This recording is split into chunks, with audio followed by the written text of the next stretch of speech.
Hi, everyone. I'm glad you're here. Thank you very much for joining me. Today is Tuesday, April 21st, 2025. Many of you that have followed me over the years and who happen to be still subscribed, even though YouTube is unsubscribing many people, know I've had many experiences with UFOs. Are they demons or are they beings from other worlds that are following dynamic influences? Well, I don't know. The ones that I met, they were not very nice. My very first recollection of seeing UFOs and aliens is probably before I was even in school. And my family was coming back from Lake Erie from my father's grandparents' cottage there on the lake. To make a long story short, I saw a UFO land in the middle of the road. My parents' car stopped. They willingly got out with the grays. They seemed to be in a trance and were there for, I don't know, quite a while, so long that I actually fell asleep. I remember seeing the little gray beings taking them by their hand when they got out of the car and leading them into the spacecraft. It was a silvery disc, and I was amazed by the lights. They reminded me of lights, the old fashioned large bulbs that would be on Christmas trees of red, blues, greens, colors like that were blinking around the outside edge of the craft. Back in 2009, my daughter and I, when we were delivering the early morning newspaper, saw triangular shaped UFOs. I took pictures with my digital camera that I had back then. There was no cell phones back then. And then later, I don't know how many years later, I talked to Linda Moulton Howe and sent her images of what I captured. In my own opinion, I think what's going on with all these scientists that are coming up missing, the most recent that I found out about was Matthew James Sullivan. He was a 39-year-old former U.S. Air Force intelligence officer. He held high-level clearance and served as deputy director of the National Air and Space Intelligence Center at Wright-Patterson Air Force Base. He died evidently on May 12th in Falls Church, Virginia. Initial report said it was suicide, but the exact cause was never publicly released, and local media gave the case almost no coverage at the time. Sullivan was preparing to testify as a whistleblower on UAPs, as they call them now. David Grusk, famous for his 2023 congressional claims about non-human craft and crash retrieval programs, had reportedly been helping him come forward. Sullivan was scheduled for an interview with congressional investigators, and he died within about 2 weeks before that could happen. Representative Burlington from Missouri called the circumstances suspicious and referred to the matter to the intelligence community inspector general, who deemed it credible and urgent before sending it to the FBI. Yeah, the FBI investigation remains active. Yeah, bumbling idiots. This case is not isolated. Two high-profile recent disappearance have intensified scrutiny. Retired Major General William Neal McLaughlin, 68, vanished from his Albuquerque, New Mexico home on February 27th. I believe even his wife said it was strange because he left without his wallet, without his keys. He left all his personal stuff there at home, and after changing clothes, he just vanished. He was a decorated officer who commanded the Air Force Research Laboratory and held senior roles at Wright-Patterson Air Force Base. McLaughlin oversaw classified space weapons and advanced material programs. He left behind, like I said, his phone, his glasses, and other items, but he did take a 38 caliber revolver, supposedly with him, a gun. Sounds like to me he was supposed to meet with someone. What do you think? In my opinion, I think this has got to do with our research and development with space weapons. The Russians are also sending up space weapons. If you control space, you control the Earth, right? They recently have been doing maneuvers testing for satellites that can attack other satellites. I read an article about a satellite called a nesting satellite, which is kind of like the nesting dolls, which inside has one or more other satellites that can track and destroy other countries' satellites. These space-based weapons also have lasers in them. And I think about different fires that mysteriously started, such as the one in Hawaii and the one in Northern California. And I'm sure you can probably think of other suspicious fires that people claim were caused by laser weapons from space. Just imagine the technology that we have available to us right now is actually 50 years behind in what they really have. Supposedly, they have also reverse engineered the anti-gravity type vehicles. We're able to travel through space using wormholes. Another scientist that came up missing was Monica Jacinto Riza. She was around 60 years old and disappeared on June 22nd of last year while hiking in the Mount Waterman Trail in California Angeles National Forest.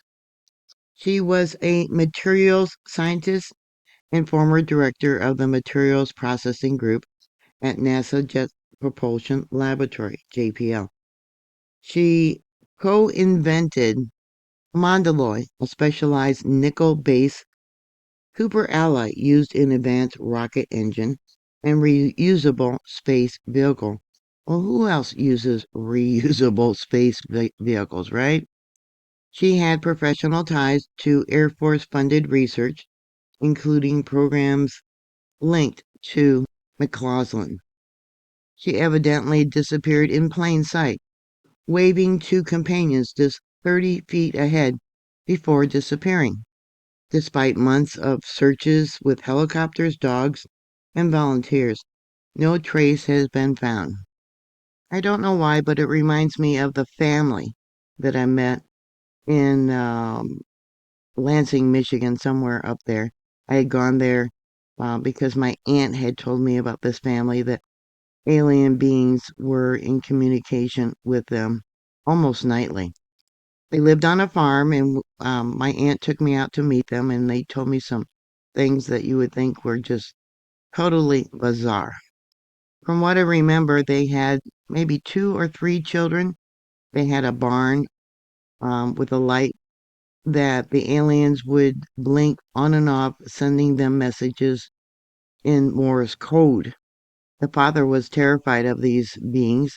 He kept a loaded gun under his bed and said how the aliens, there was always at least one inside the house, invisible, they couldn't see, and how they could pass through walls unaffected.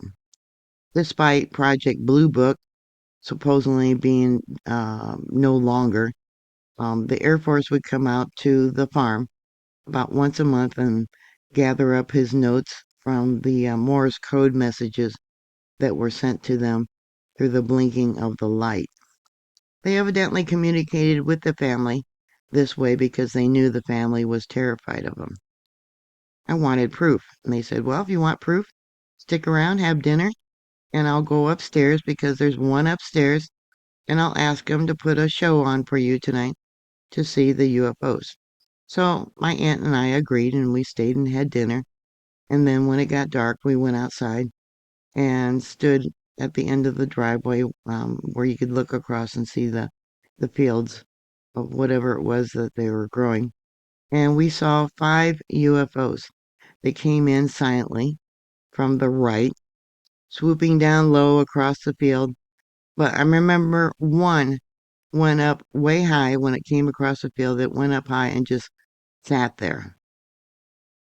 I said to my aunt, what would happen if we wave at them when they go by?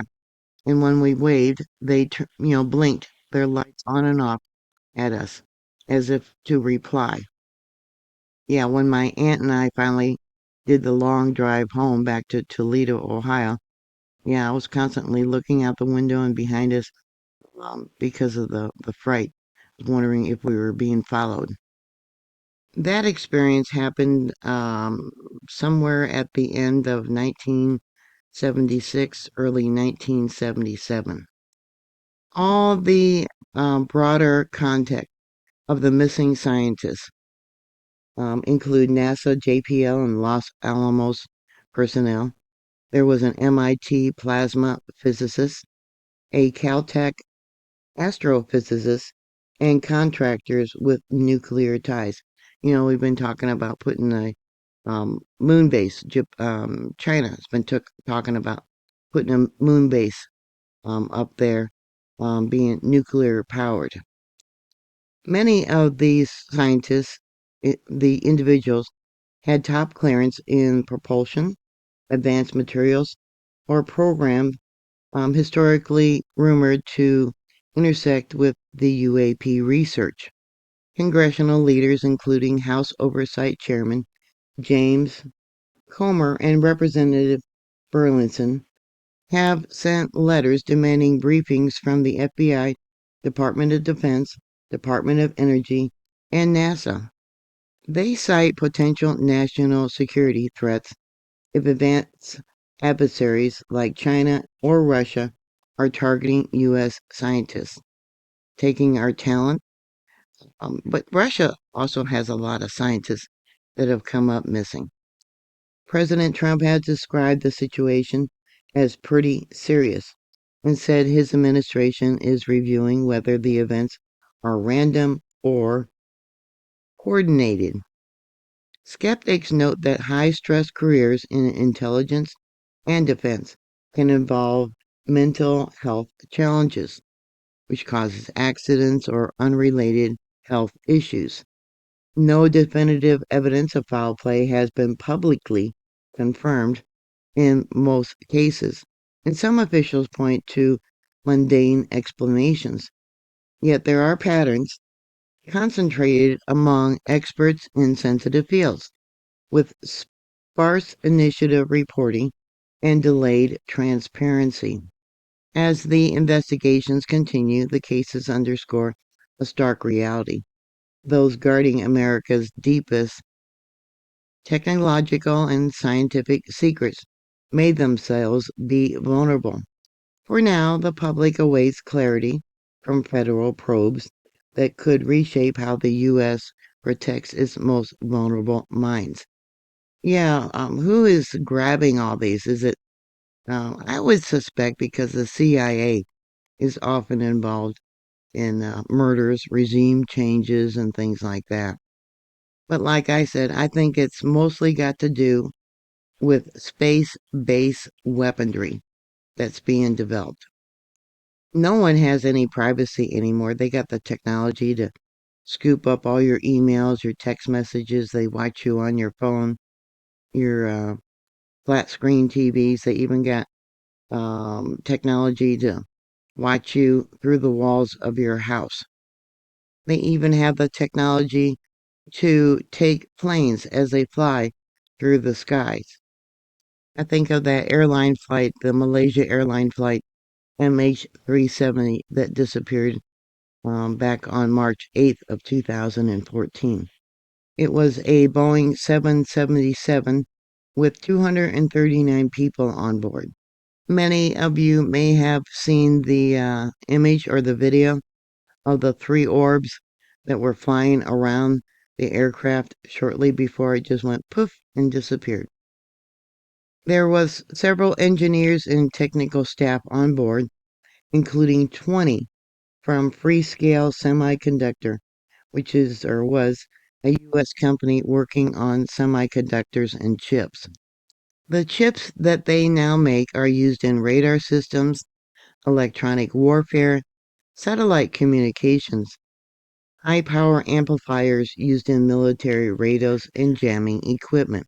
Their chips are used in systems by large defense firms such as Boeing, Lockheed Martin, Raytheon, etc. They're now owned by a Dutch company. So what are your thoughts? Put your comments down below. Thank you for watching. Please like, share, and subscribe. And I'll talk to you later. God bless you.